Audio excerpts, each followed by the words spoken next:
Hello kids, welcome back to Fun with Phonics.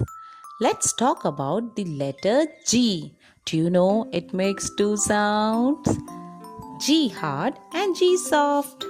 Hard G makes the sound G, G, like in gap, go, gulp.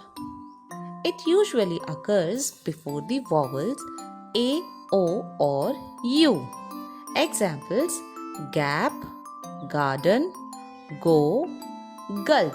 Whereas soft G makes the sound J, J, similar to letter J, like in gem, giant, and gym.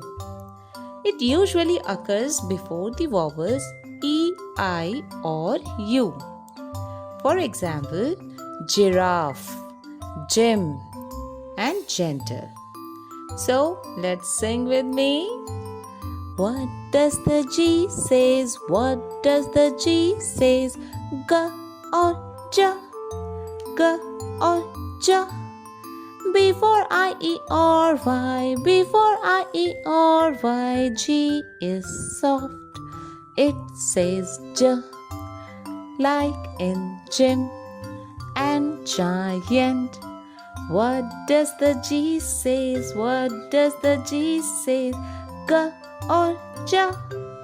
G or J? Before A, O, or U, before A, O, or U, G is hard.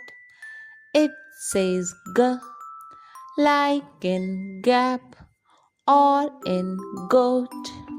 But there are some words who doesn't follow this rule, and we call them tricky words. Exceptions are gift, girl, or gear. Thank you. Stay tuned for another fun.